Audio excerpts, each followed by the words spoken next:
Se a internet ajudar. Rapaz, mas que dificuldade. Posso conseguir agora. Tá ótimo.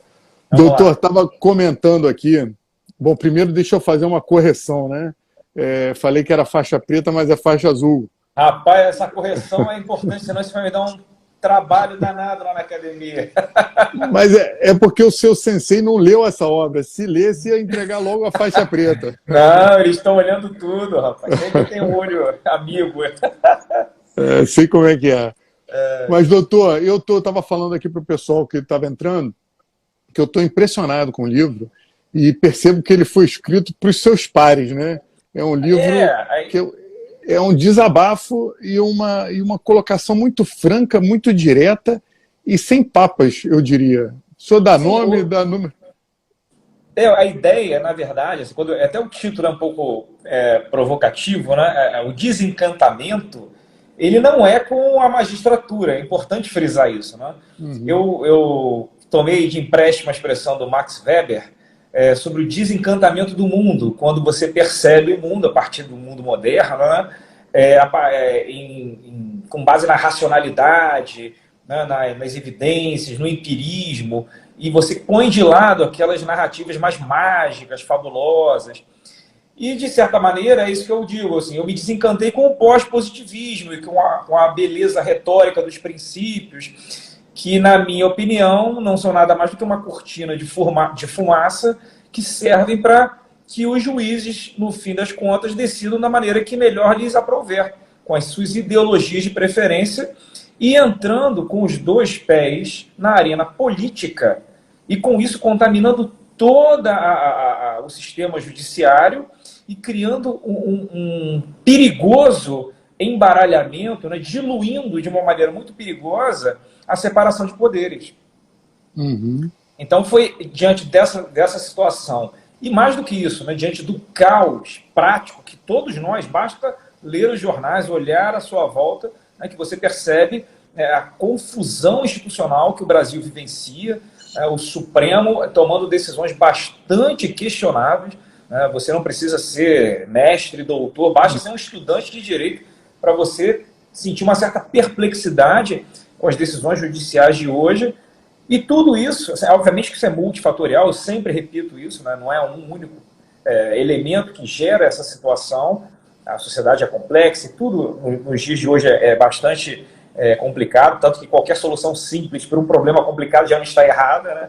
Uhum, mas sim. certamente que a premissa pós-positivista adotada explicitamente pela maior parte, se não pela totalidade dos ministros do Supremo, é um fator certamente que determinante nessa situação que nós vivenciamos nos dias de hoje. Sim, sem dúvida. E não precisa ser jurista, né? Basta ter bom senso para ver Exato. que hoje tudo é relativo, eis o único princípio necessário, né? Doutor, eu percebo muito na sua obra uma base filosófica bem forte, né? Tem com citações, inclusive, percebo o seu gosto pela filosofia. Agora, a gente vive num ambiente jurídico impregnado de ideologias desde a faculdade, né? As faculdades já vêm, o senhor é professor universitário. O doutor Ives Gandra Martins esteve conosco e falou que tudo grande começou. Ministro, gosto muito dele. Veio o tributarista, o doutor Ives Gandra também veio. Pois é, mas vieram os dois, e os dois tocaram nesse assunto do ativismo. O doutor Ives Gandra, pai, falou da dificuldade que se tornou o ambiente quando o STF passou a ser a última instância do embate político, não mais da lei. O ministro Ives Gandra já classificou o ativismo como uma patologia, uma doença que tem que ser defendida. A gente tem ministros do Supremo Tribunal Federal que dizem que é preciso, às vezes, dar um empurrão na história, né, e trazer áreas iluministas para o direito e fazer com que os princípios justifiquem os fins.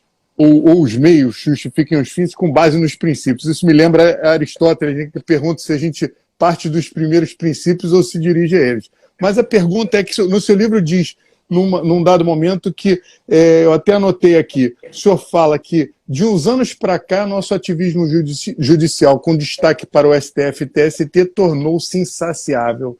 Doutor, Quando se deu isso, doutor?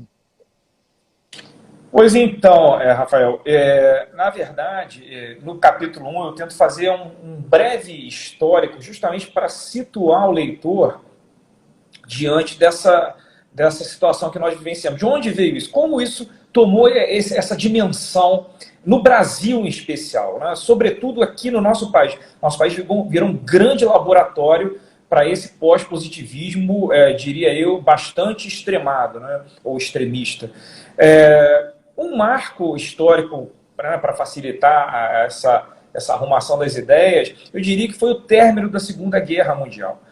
Porque a maior parte dos teóricos, especialmente alguns juízes alemães, a quem conta muito bem isso é a professora Ingeborg Maus, né, uma jurista alemã que foi ministra da Suprema Corte alemã, né, eles todos colocaram na conta do positivismo as mazelas jurídicas perpetradas ao longo do regime nazista.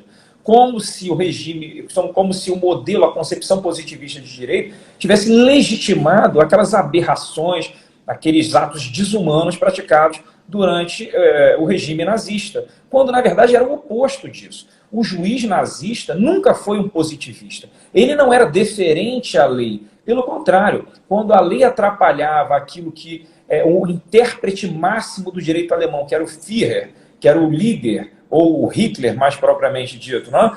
Ele vocalizava o espírito do povo, né? O Zeitgeist. Quando você tinha um juiz que entendia que a lei ia de encontro a essa interpretação, ele afastava a lei sem medo de ser feliz e criava um direito mais apropriado, mais adequado, mais moldável à ideologia nazista.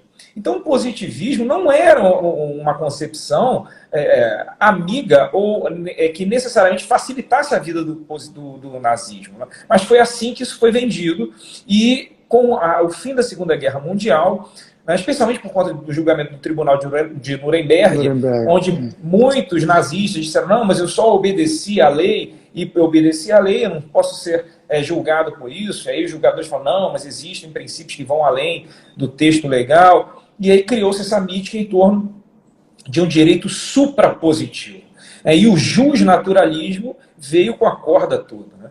Muitos falam da obra do Otto Barhoff, né, que eu cito lá no último capítulo, né, normas constitucionais e inconstitucionais. Muitos autores falam disso, né, da questão sobre as normas constitucionais originárias serem ou não inconstitucionais. Vejam o fundamento do Otto Barhoff, leiam o livro dele. Eu li e ainda fiz uma resenha do livro dentro do meu para facilitar a vida do leitor, mostrando que ele era um justnaturalista de mão cheia, ele não se esconde, ele diz, nós de fato devemos fiscalizar o direito positivado, temos princípios e valores que vão além do texto. A Câmara dos Deputados alemã, ela é meio refratária a essa ideia, porque sabe que isso pode virar uma dinamite, uma bomba, explodir o direito alemão, mas mesmo assim, vamos lá que é possível, sim, a gente confiar nos juízes da Suprema Corte para cumprirem esse papel, e por aí foi.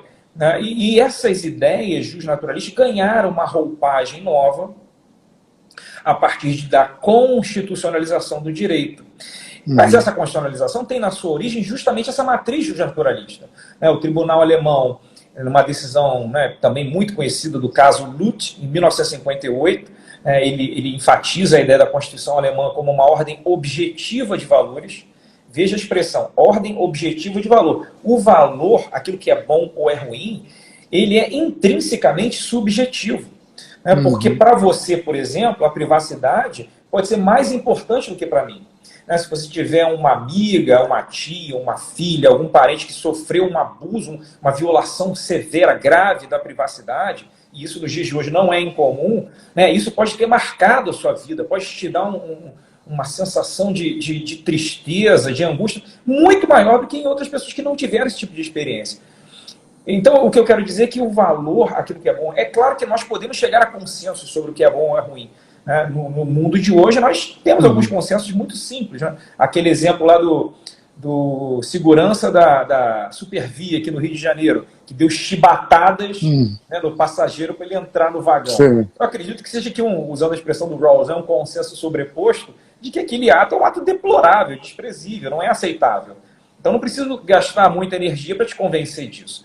Mas há situações em que a discussão caminha para um desacordo moral insolúvel. E aí quem decide esse desacordo moral sobre o que é bom ou sobre o que é ruim? Nas democracias, essa decisão extremamente difícil, ela é pautada pelo voto. O voto da maioria define a solução definitiva. E isso fica nas mãos do parlamento. Mas no Brasil, e dentro dessa concepção pós-positivista, não. A decisão final sobre o desacordo moral não está mais nas mãos da democracia, do parlamento. Está nas mãos dos juízes, especialmente dos juízes de cúpula, dos juízes das cortes constitucionais. Por quê? Porque eles conseguem acessar uma ordem, entre aspas, objetiva de valores.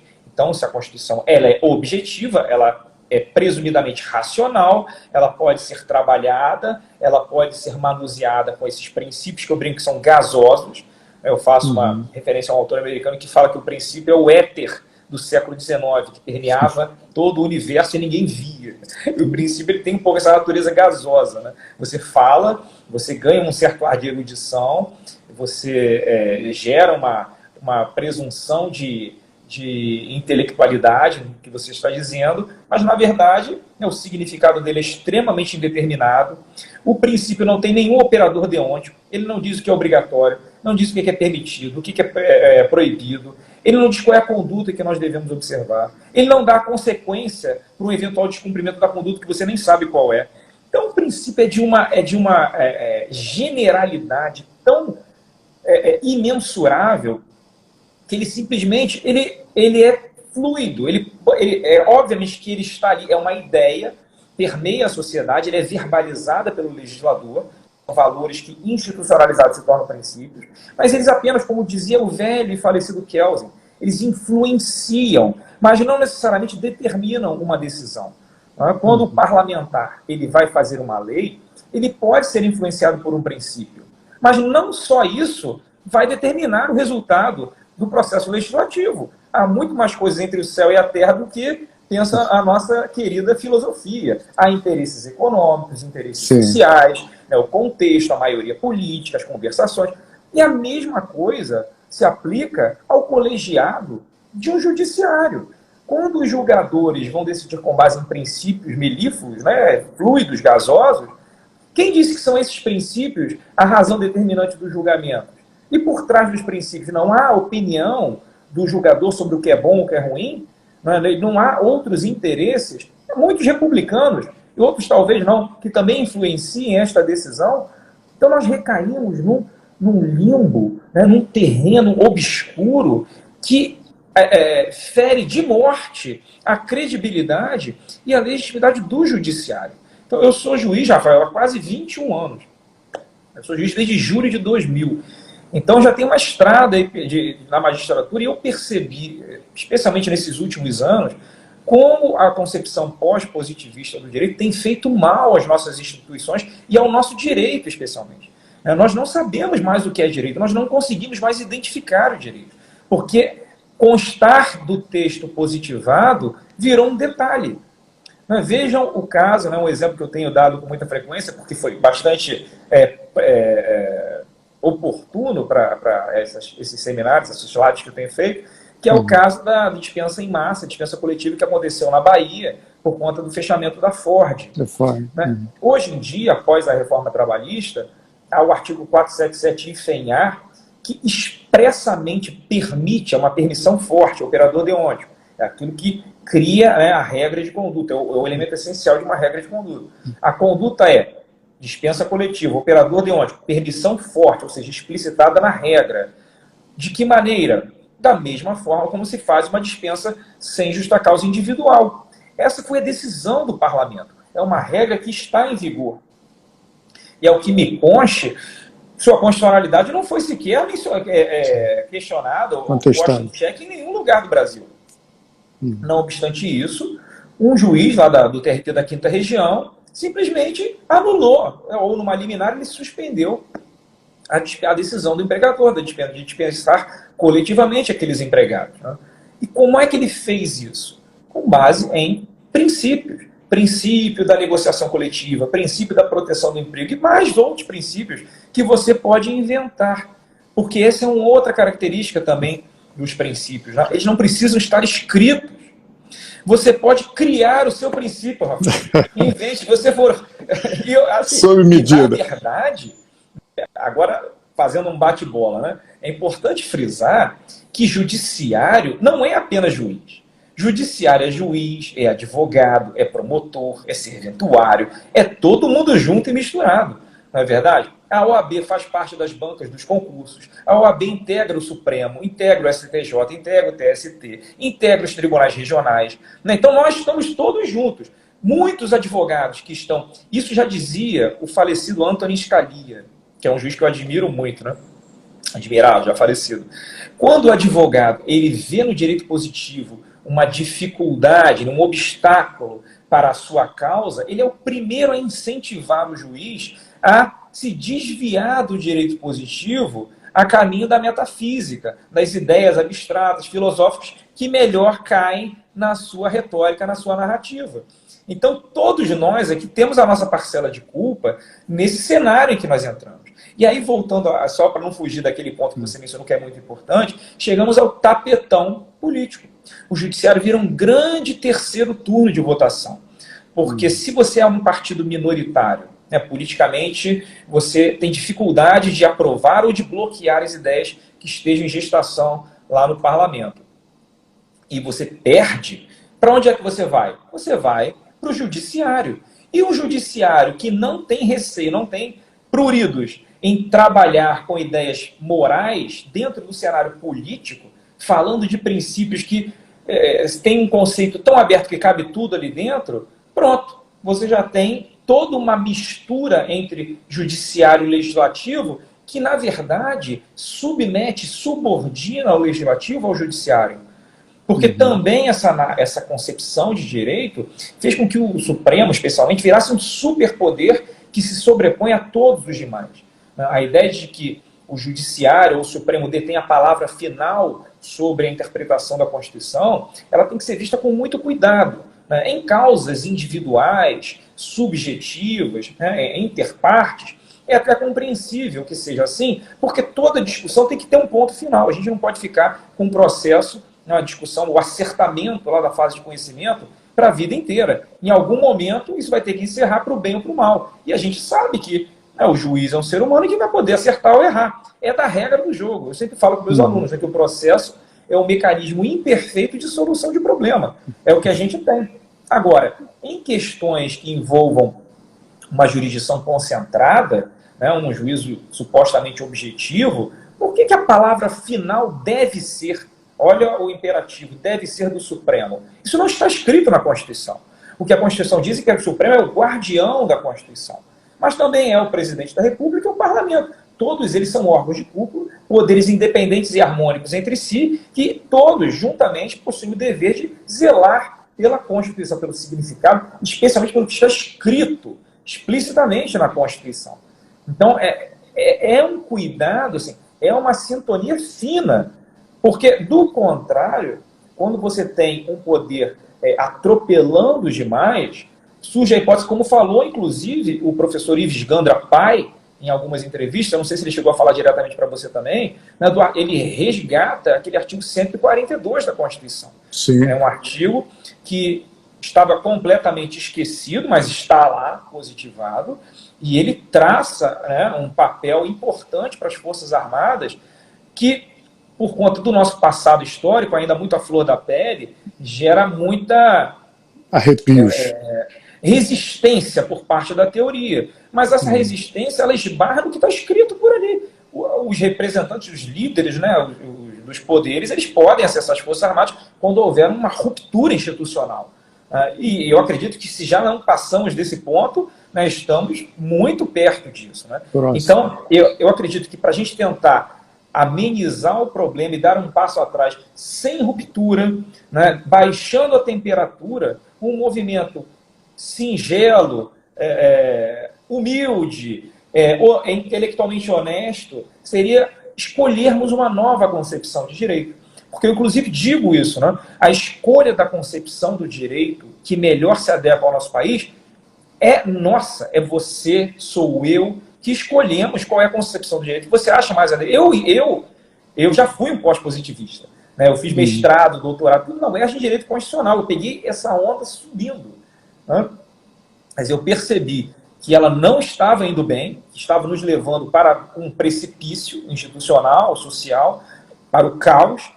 E aí eu parei, não, vamos retornar ao positivismo jurídico. E aí foi toda essa ideia, né, especialmente no ano passado, durante a pandemia, que eu consegui organizar e colocar em formato de um livro. Como você disse, eu tento ser o mais sincero possível. Eu tento, apesar de serem temas difíceis, que necessariamente esbarram em teorias complicadas, como a teoria do Habermas, a teoria do Joseph Raz, teoria própria do Scalia, né? Falo de vários temas que são supostamente bastante intrincados, mas eu tento descomplicá-los sem perder o conteúdo, com uma linguagem o mais acessível possível, com muitos exemplos. Eu dou muitos exemplos, principalmente para tentar ilustrar. Porque o exemplo ele te expõe, né? Para o bem ou para o mal.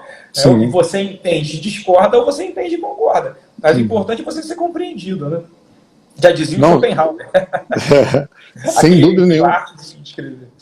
A arte de ter razão, né? É como ter razão, né? Mas ele tem um outro sobre a arte de escrever.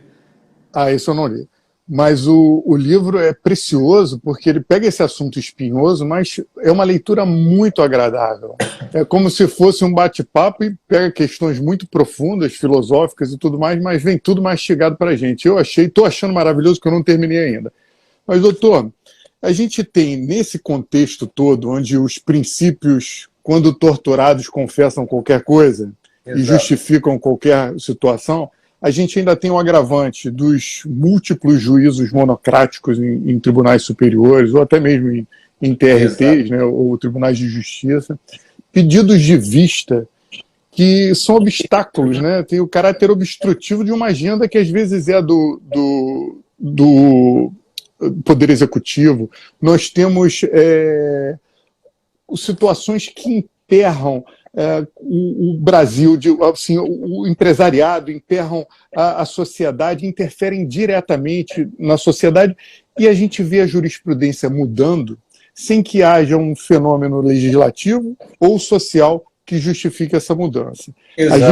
A gente chega ao cúmulo de viver essa insegurança, e essa discussão, de ter essa discussão, já é absurdo, se está ou não se está invadindo o poder um do outro. O senhor vê com essa preocupação objetiva do 142 da Constituição, o senhor acha que estamos nesse caminho? Esse caminho é um caminho político, né? Não obstante haver uma regra jurídica, né, positivada, explicitada na Constituição, a invocação, a aplicação dessa regra, ela tangencia, se você fizer uma alegoria gráfica, né, as bordas da institucionalidade do Brasil. Quando você usar aquilo ali, você está realmente no limite de um poder jurídico com poder de fato. Então é muito complicado, né? Porque a decisão sobre o uso daquele dispositivo é uma decisão muito séria, que gera uma repercussão em cascata, cujos desdobramentos nós não sabemos muito bem quais seriam. Então, antes de pensar em aplicá-lo, volta ao ponto. É importante encontrarmos caminhos para aliviar essa panela de pressão. E um desses caminhos é justamente essa mudança da concepção do direito no Brasil. De fato, assim, possível porque os inquéritos do Supremo, né, algumas decisões que têm sido tomadas, né, sob o ponto de vista de teoria, de direito positivado, de convenções, da maneira como o nosso direito foi estruturado na Constituição de 88, é difícil, é quase impossível de você conseguir explicar aquilo para um aluno, para uma pessoa, para a gente que é da área, realmente aquilo causa muita perplexidade. E eu tenho que ter muito cuidado para falar sobre isso, porque eu sou juiz, e a LOMAN, ela restringe bastante a minha liberdade de expressão. Estou colocando um kimono justo. Exato. Mas, sob o ponto de vista teórico, é um dispositivo que está ali e poderia ser aplicado. Agora, a decisão cabe aos atores mais importantes, aos líderes, né, aos presidentes da Câmara e do Senado, até o próprio presidente do Supremo também é um presidente de poder, poderia invocar o 142. Todos podem, agora a decisão é política. Essa decisão conta com a simpatia dos políticos? Eu não vejo assim. No cenário de hoje, eu não vejo essa disposição de aplicação do 142. Logo, qual seria um caminho mais interessante? Volta ao retorno ao positivismo. Porque até sob o ponto de vista, porque eu já falei da crise institucional, mas o pós-positivismo também contribui muito, muitíssimo, na verdade, para essa brutal insegurança jurídica que nós vivenciamos hoje em dia. Você veja, na minha área, por exemplo, foi feita a reforma trabalhista. Isso foi em 11 de novembro de 2017 que entrou em vigor, a Lei 13.467. Até hoje, nós temos dezenas de arguições de inconstitucionalidade de diversos aspectos da reforma, que estão todos eles baseados em princípios. É princípio para lá, é princípio para cá, e tudo isso para tentar invalidar uma decisão da maioria política do momento. Eu, nesse livro, eu cometo até uma heresia perante os constitucionalistas, muitos dos quais são meus amigos, conheço vários. Mas eu defendo que nós tenhamos uma concepção da Constituição como uma ordem marco ou uma ordem quadro, né? Recuperando uma ideia lá do Ernest Forshoff, né, que falava que a Constituição, como ela está hoje, ela pode ser capaz de regulamentar tudo, até o uso dos termômetros pelos médicos, fazendo uma ironia, né? Uhum. Mas a Constituição como ordem marco significa o seguinte: onde a delimitação, você tem as regras constitucionais. As regras explicitadas, positivadas na Constituição, né, com as suas ordens, proibições e permissões, são os limites duros que o legislador ordinário não pode ultrapassar. E existem aquelas super regras ainda, né, que são os limites ainda mais intensos, que mesmo o constituinte derivado também não poderia ultrapassar, desde que no formato de regra. Uhum. Dentro do quadro, onde não há regra, você dispõe da discricionariedade legislativa, de modo que o legislador pode, né, politicamente, formando a sua maioria, tomar as suas decisões. Então, as inconstitucionalidades, elas só poderiam ser arguídas com base na oposição ou com a antinomia da superior com a inferior entre regras. Já falado, o próprio Robert Alex, ele fala no livro dele que não há conflito direto entre princípios e regras. Não há, e o Norberto Bobbio, também outro clássico, né? Ele já dizia também que não há antinomia entre princípio e regra. Por que não há? Como eu disse antes, repito, princípio é gasoso, não tem nada ali dentro. Não tem conduta, não tem operador deôntico, não tem consequência. Você não sabe o que é aquilo ali. A regra não. Então você opor um gás com um pedaço de rocha, né, você não tem como fazer uma oposição. Agora, uma regra constitucional, sim, pode se opor a uma regra legal. E quando isso acontece, você detém a inconstitucionalidade. Pense na revolução que seria no direito brasileiro se a Constituição e os juízos de constitucionalidade ou de inconstitucionalidade passassem a ser enxergados dessa maneira. Isso já teria uma enorme clareira, abriria uma enorme clareira de segurança jurídica e de possibilidades legislativas. O legislador ia ficar menos amarrado. Aí falar, mas o nosso legislativo é muito problemático também, não é confiável. Sim, mas aí é a beleza da democracia. Como dizia o Churchill, né? Ele é o pior sistema depois de todos os outros. Aí nós teríamos mais pressão em cima dos parlamentares. Sim. Hoje em dia, com internet, com publicidade, transparência, nós teríamos mais cobrança. Eles iam pensar 10 vezes antes de fazer igual uma PEC dessa, como estavam querendo, supostamente para regulamentar a imunidade.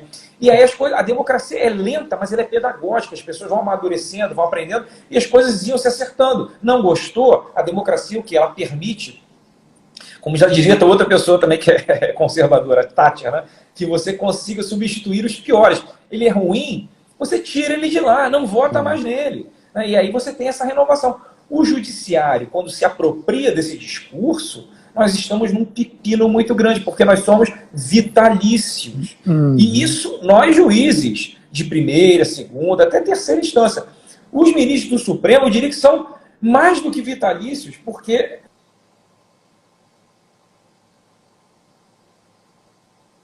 Doutor Fábio congelou.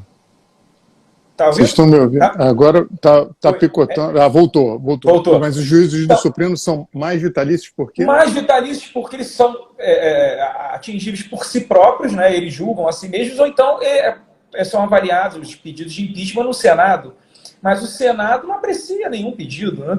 Então você tem uma situação bastante complicada, de novo, institucionalmente no Brasil.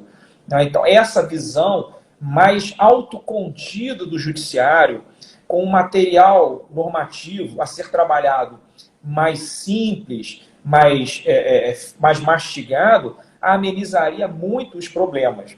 Então, na primeira parte do livro, eu enfatizo muito isso, né, resgatando essa primazia, esse protagonismo do legislador na inovação normativa, e, no segundo momento, enfatizando a coadjuvância do juiz no Estado democrático e constitucional.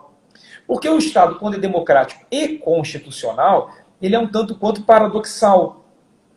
Porque ele deixa a democracia correr, nós votamos, nós nossos representantes, mas a premissa de qualquer constitucionalidade normativa é a desconfiança no parlamento. Isso vem desde a Constituição, né, modelo norte-americano, depois entra com força na Europa continental no pós-Segunda Guerra e chega na América Latina. Então, nós temos ali um órgão de controle com a Constituição do lado, né, olhando com lupa os atos do parlamento. Perfeito. Desde que isso seja feito com base em regras constitucionais. Então, é um papel de coadjuvante e o juiz, no seu dia a dia, no feijão com arroz, em situação normal, ele trabalha com regras. Operador deôntico, estrutura hipotético condicional, se trabalho mais de 8 horas, então pago adicional de 50%, e é assim que funciona na maior parte dos casos. Mas, e aí entra a segunda parte do livro, Rafael, que é aquela parte em que você se depara um pouco com o que o ministro Ives Filho, né, chamou de doença, de anomalias, de patologias sistêmicas. Essas patologias, elas são inevitáveis em qualquer sistema jurídico. Mesmo o melhor sistema jurídico do mundo, ela sofrerá de várias anomalias, de patologias. Quais são elas? Aí eu falo das lacunas regulatórias, quando você se depara com um caso muito importante, uma situação muito problemática, mas que não possui uma regra jurídica positivada tratando daquela situação. Eu falo das antinomias, quando você tem diversas regras, ou algumas, entrando em rota de colisão, às vezes no mesmo nível normativo, promulgados no mesmo momento, não dá para você resolver como é que você vai solucionar aquela situação.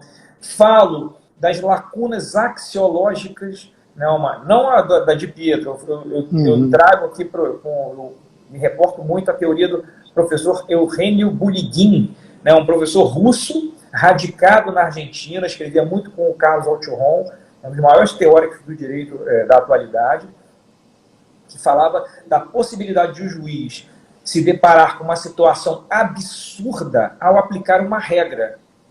Diferente da lacuna regulatória. Na lacuna regulatória você tem um buraco, você tem um vazio, você tem que preencher esse vazio.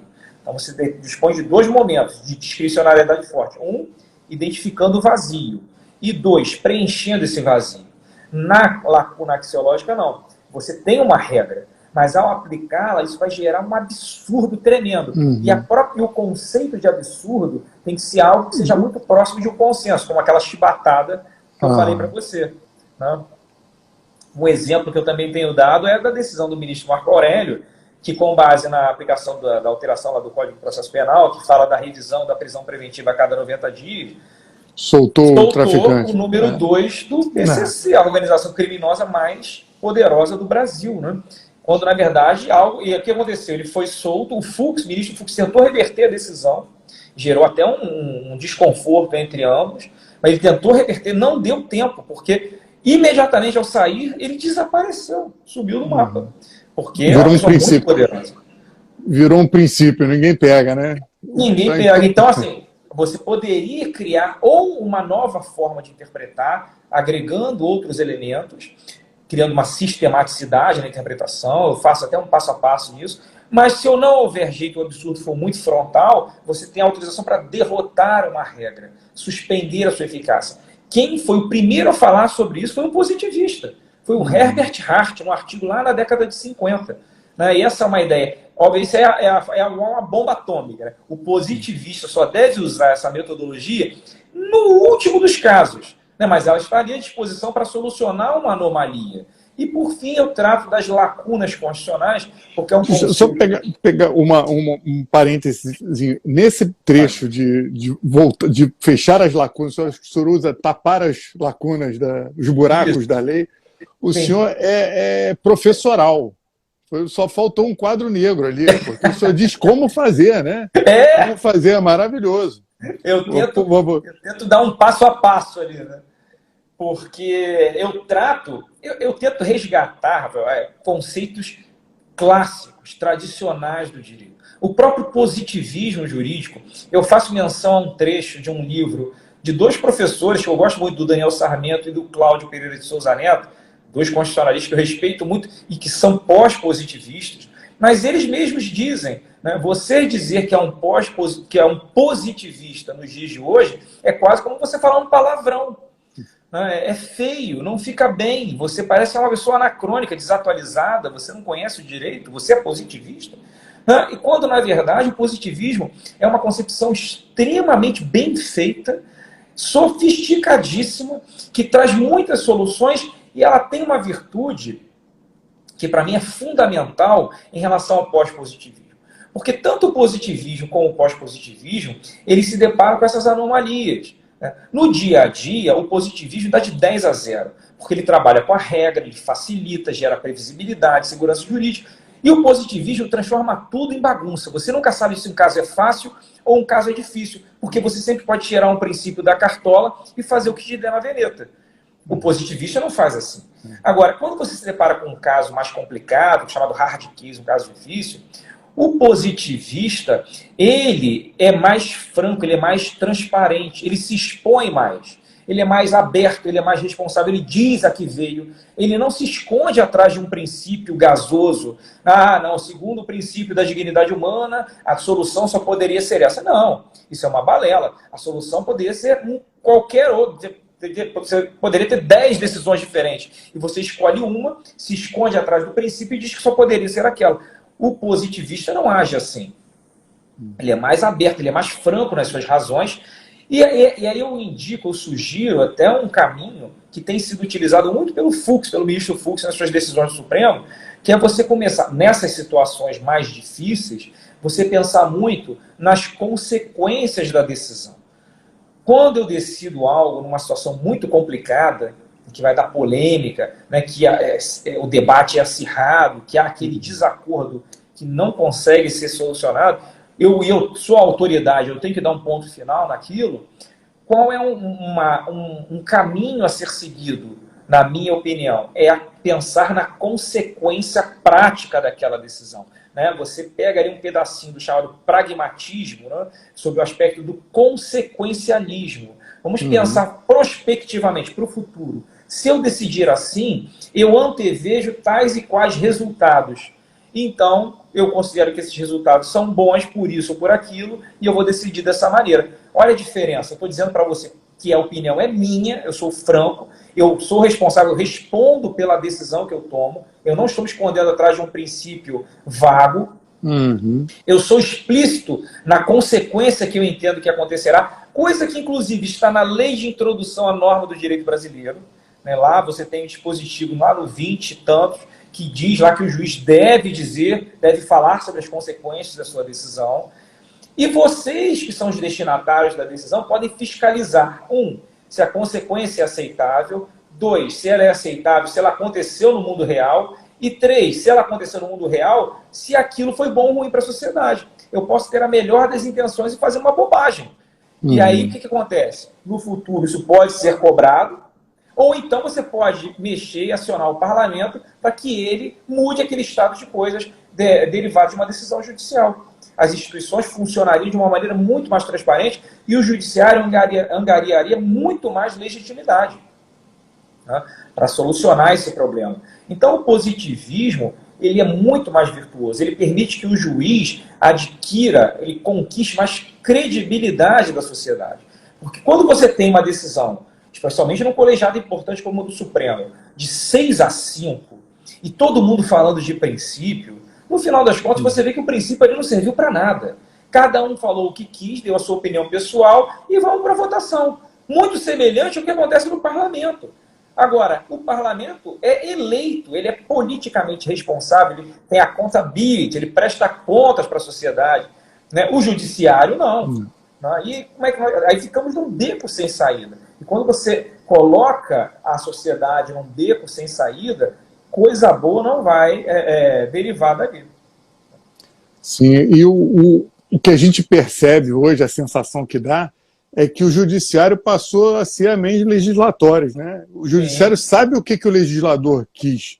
E às vezes o legislador está vivo e poderia explicar, como foi o caso agora, domingo passado, vamos falar dele aqui de novo, o doutor Ives Gandra Pai chamou o redator do que ele quis dizer com palavras, votos e esqueci outra expressão, do caso da prisão do Palavras, Daniel Silveira. Votos e opiniões. E opiniões, exatamente. E é isso aí, é inviolável. Pois é, mas então, na verdade, assim, essa é até uma regrinha de hermenêutica que eu coloco no capítulo 8. Né? E aí, qual é o meu segredo do sucesso que eu tento acertar aqui, Rafa? Eu trago uns argumentos de autoridade para ficarem do meu lado. Eu não estou falando sozinho. Quando eu falo, por exemplo, de que a interpretação de um texto normativo, estruturado em formato de regra, deve ser feita da maneira mais simples, com a linguagem mais comum, com a linguagem ordinária, que muitos autores dizem que é uma maneira tosca, que é a chamada interpretação gramatical, que ela seria ruim, de baixa qualidade, eu digo que não, isso é um equívoco. E não sou eu que estou dizendo sozinho. Eu trago Neil McCormick, que inclusive se intitulava pós-positivista. Eu trago o professor Robert Summers, que organizou várias coletâneas importantíssimas sobre teoria do direito, direito comparado. E eles estruturaram um passo a passo na interpretação do texto, dizendo exatamente isso. Olha, comecemos pelo mais simples. O significado que é compreendido por todos que falam aquela língua, aquele idioma.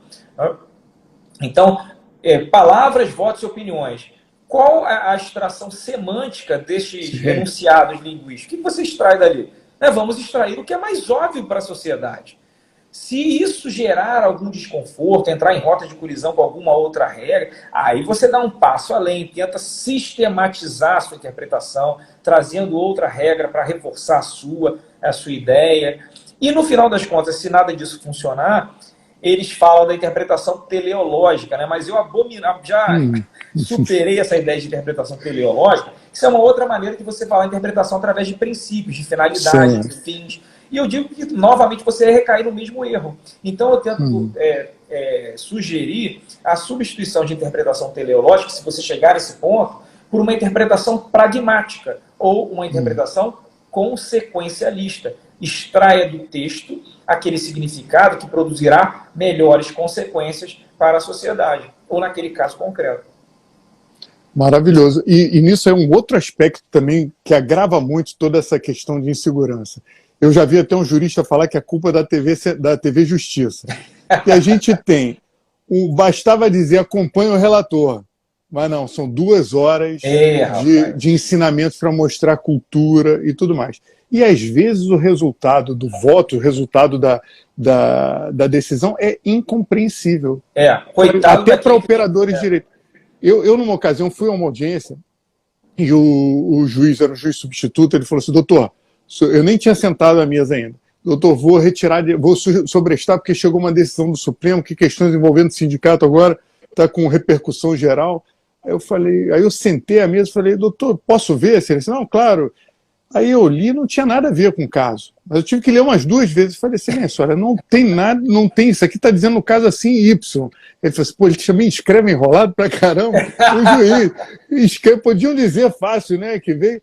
E é um problema, é uma vaidade às vezes, eu não sei o que é isso, eu não consigo compreender. A deliberação colegiada no Brasil também é algo que deveria ser repensado, né? Porque, vamos começar no órgão de cúpula, no Supremo. O que acontece? A deliberação ou o pensamento plural, né, aquela ideia do teorema de Condorcet, né, várias cabeças pensam melhor do que uma, serve para que o resultado final seja mais rico do que a decisão de uma pessoa solitária. Eu sou juiz de 1º grau, eu decido sozinho. São as minhas ideias, as minhas convicções, as minhas interpretações que geram a sentença.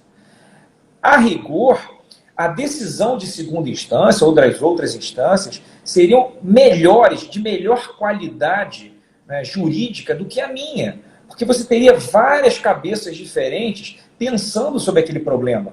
Né? Pessoas de origens diferentes, com experiências diferentes, com visões diferentes, enriqueceriam aquele debate. Então, o que você pensa pode ser diferente do que eu penso, eu posso apontar um erro seu, você pode apontar um erro meu, e a gente vai chegando no denominador comum. Só que isso não acontece assim. Né? A gente sabe como funcionam as decisões colegiadas. Ou são as decisões em bloco, né, que vai todo mundo seguindo, ou então são aqueles debates, como a gente vê na TV Justiça, onde não há diálogo. Um chega e lê lá suas 200 páginas de voto. Aí vem o próximo e lê lá 350 páginas de voto. Vem o seguinte, a sessão dura 8 horas para jogar um processo e no final você não conhece o resultado. Porque como é que você vai fazer o recorte daquelas opiniões? São, sei lá, centenas, dezenas, quase milhares de páginas com teorias e teorias e teorias. E eu sempre disse isso. Você quer elocubrar, você quer pensar, refletir sobre o direito, né? Ser mais demorado no seu raciocínio, escreva um livro. Decisão judicial, ela é feita para ser simples, objetiva e direto ao ponto, resolver o problema, todo mundo que tem que entender. Essa é a ideia. Você não tem que querer passar um discurso academicista dentro de uma decisão judicial. Não é o lugar apropriado para isso, na minha opinião. É claro que a teoria, a academia com a prática forense, quando você consegue entrelaçar ambos, é o melhor dos mundos. Eu tento isso há muitos anos. E é difícil, é muito difícil. Agora, não necessariamente você tem que dar ênfase a um em detrimento do outro.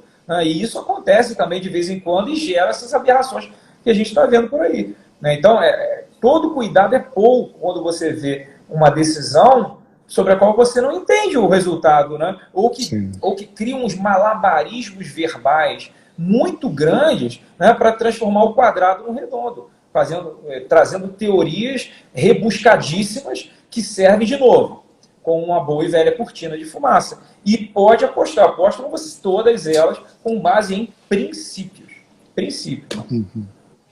Sem dúvida. Realmente é uma coisa que aboliram o acompanha o relator ou acompanha a relatora, que ia poupar muita coisa. Simples, aí a justiça é lenta, vamos dar uma solução, vamos começar a decidir monocraticamente. Então a gente tem 11 situações. Exato. Aí falam de 11 Supremos, 11 ilhas de decisão, aí os pedidos de vista que deixam lá, não tem um prazo para retornar à discussão.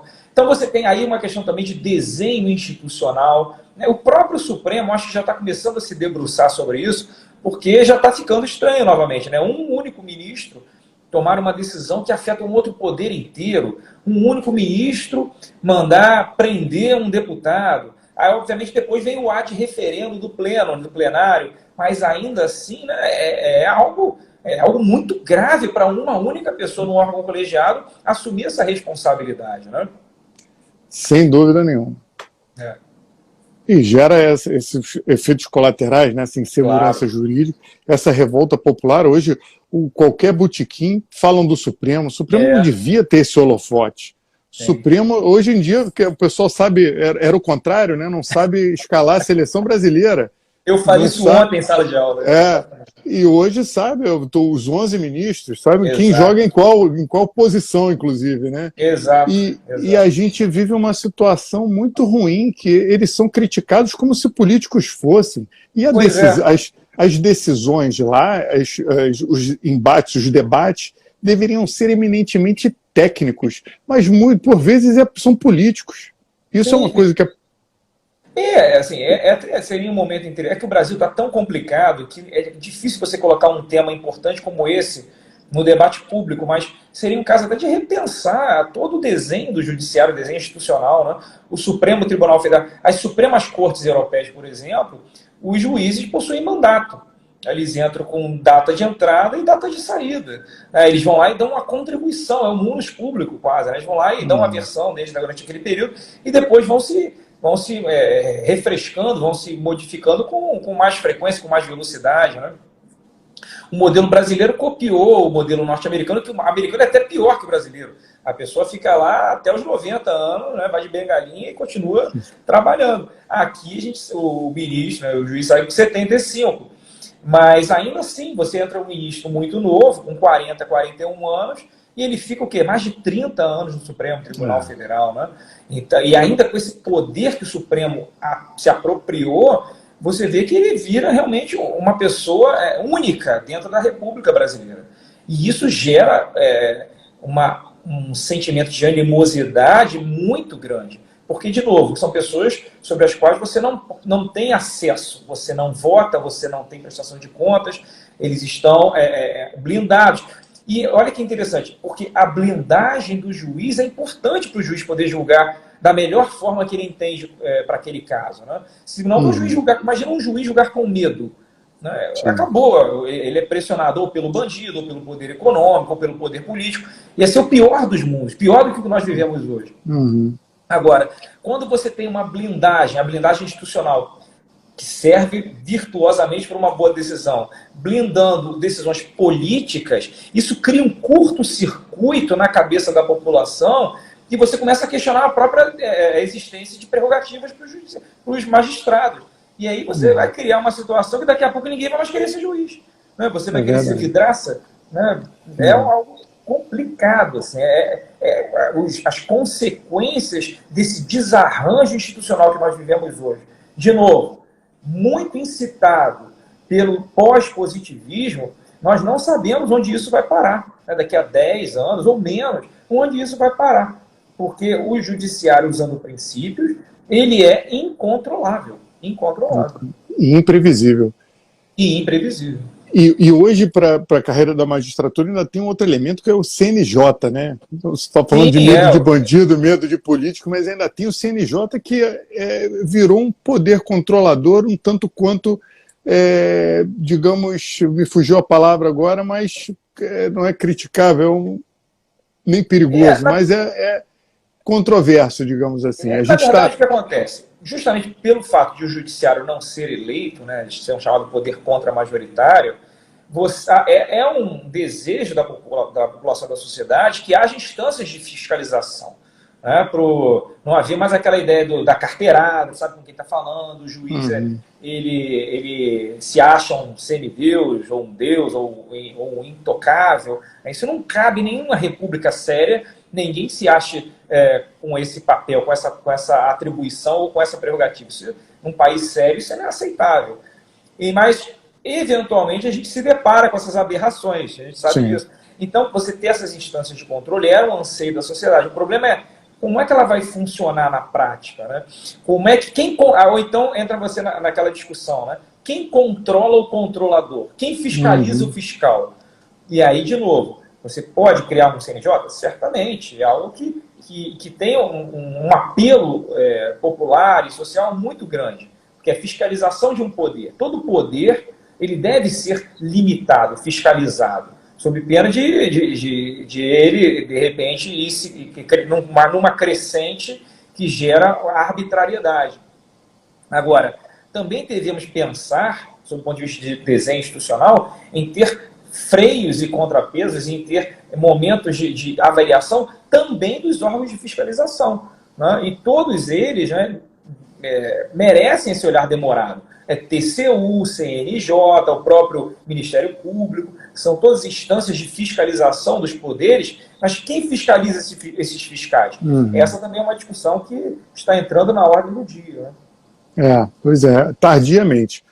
Doutor Fábio, a gente está se aproximando da 1 hora, eu sempre fico com medo de cair. Aqui a gente tem uma praxe, que os nossos convidados indicam 3 livros, aqui é o perfil para advogados, né? 3 livros que o senhor consideraria indispensável. Eu vou ser benevolente com o senhor, vou pedir só 2, porque o terceiro eu vou indicar em seu nome, é esse aqui, ó. Livraria do Wilsinho, Livraria O Retorno ao Positivismo Jurídico. Quem quiser fantástico, também... eu sou... E quem quiser pode me mandar um direct. Pode me mandar um direct que eu encaminho para o Wilsinho, o @juizfabio_gomes. E pode me mandar um direct que eu encaminho para o Wilsinho e ele entrega rapidamente no Brasil inteiro. O Wilsinho entrega mais rápido que... É mais eficiente que a Amazon. É impressionante. Olha, eu vou sugerir 2 livros que eu gosto muito.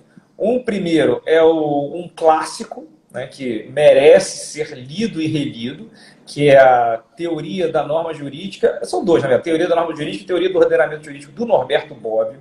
Né? São livros clássicos que merecem ser lidos, relidos, relembrados. Tem um outro que eu gosto também, que é o Interpretar e Argumentar, do Riccardo Guastini. Ricardo com 2 Cs, é um professor italiano. E um terceiro em inglês, para quem gosta de leitura em inglês, de direito norte-americano, é um do Frederick Schauer, que é Think Like a Lawyer, né? Thinking, pensando como um advogado. É um livro também de teoria do direito muito simples, básico, ele escreve muito bem, que ele escreveu para os alunos dele, da graduação, mas que ele dá um panorama muito legal da teoria do direito anglo-saxã e que se serve, com certeza, muito para a compreensão, a melhor compreensão do direito brasileiro. Então, eu indicaria do Schauer, Think Like a Lawyer, Interpretar e Argumentar, que é um livro bem recente, do Ricardo Guastini, e eu não poderia mencionar o professor Norberto Bobbio. E aí tem os clássicos, o Kelsen, vamos reler Kelsen é bom, e por aí, e os positivistas em geral, né? Isso. Mas depois a gente faz uma arte bonitinha, eu vou marcar o seu perfil lá, com as suas indicações, a gente chama de indicação do mestre. Agora, deixa eu aproveitar uma perguntinha. O julgamento de Nuremberg não foi um pós-positivismo aplicando-se o direito natural dentro do sistema de uma lacuna completa e total? Sim, na verdade, o Tribunal de Nuremberg foi uma resposta política aos horrores da guerra. É um tribunal que, na verdade, ele é quase um tribunal ad hoc. Na verdade, ele foi constituído para solucionar um problema quase insolúvel, porque a condenação era certa ali, né? Você tinha que dar uma resposta às pessoas institucional, né, com um verniz institucional, para aqueles crimes, aquelas atrocidades que tinham sido cometidos na guerra. Então, foi um julgamento que caminhou, né, pelo fio da navalha da institucionalidade, mas que certamente ele foi pós-positivista ou justnaturalista, porque era o caminho que encontraram para haver a condenação daquelas pessoas, né? Algo que, inclusive, assim, tem uma parte do livro que eu falo de algo semelhante a isso, que é uma crítica que o Hart faz ao Radbruch, o Gustav Radbruch, um professor alemão muito conhecido, que era positivista, e depois da Segunda Guerra ele se autodeclarou justnaturalista, aí criou a fórmula da extrema injustiça, que até inspirou Alex depois, né? O direito que é extremamente injusto não é direito.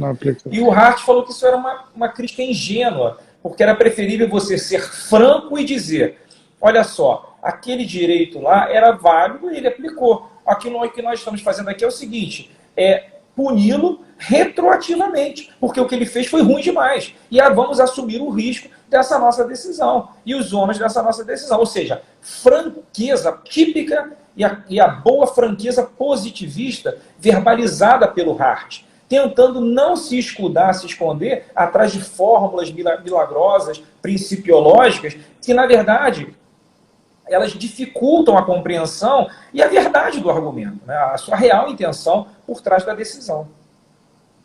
O segundo convidado, o Bruno está lembrando aqui, o segundo convidado que indica essa obra. Doutor Fábio, olha, muitíssimo obrigado. Eu quero saber se quem comprar o livro pode passar lá na 78ª para pegar o autógrafo. O meu está garantido, né? Com certeza. Eu terei enorme... Assim que voltarmos à fase presencial, né, eu estou ansioso para tomar a minha vacina. Né, espero que todos fiquem bem e se vacinem o mais rápido possível, porque só com a vacinação que a gente vai conseguir ter uma vida normal. Mas assim que houver essa vacina e todo mundo começar a voltar um pouco para a nossa vida mais ou menos normal, terei o maior prazer de assinar o livro de todos. Tem que deixar uns exemplares lá na livraria do Ilcinho, hein, quando estiver passando por ali. Doutor, então depois de vacinado, agora que eu descobri que o senhor é só faixa azul, eu vou lá no seu tatame, hein? Mas, deixa a parte, eu sou um bom faixa azul. Bom, o corte de cabelo está mostrando que é bom. Doutor, muito obrigado pelo seu tempo, por essa aula, foi maravilhoso. Estou vendo aqui o pessoal comentando, todo mundo gostou muito. Espero poder contar com o senhor outras vezes. Vai ser um prazer. Eu quero também agradecer a promoção à faixa preta, eu tinha esquecido de falar isso inicialmente. Falou que o pessoal pega no pé. Fiquei feliz. Um dia eu chego lá. Uma das minhas metas é essa, né? Vida saudável, né? Esse esporte, eu sou apaixonado pelo jiu-jitsu, é um esporte que faz muito bem para a mente, para o corpo. Então é uma das minhas atividades que me ajudam muito a manter a mente arejada. Mas foi um prazer. Eu gosto muito de falar sobre o direito, de conversar, né, e de tentar incitar o debate. O mais importante, Rafael, deixar claro aqui que eu nunca tive e nunca terei a pretensão de ser dono de verdade alguma. O que eu quero é mostrar que há um caminho alternativo para aqueles que se sentem extremamente desconfortáveis, que discordam dessa concepção pós-positivista, discordam disso que vem sendo dito pela academia e pelos tribunais, e não sabem como fugir dessa camisa de força. Há saída. Há um caminho para você retornar a um direito mais previsível, mais arrumado, mais fácil de ser trabalhado na prática e também compreendido na teoria, que é o positivismo. Então, é justamente criar essa fagulha de um debate para que, quem sabe, mais pessoas retornem ao positivismo jurídico.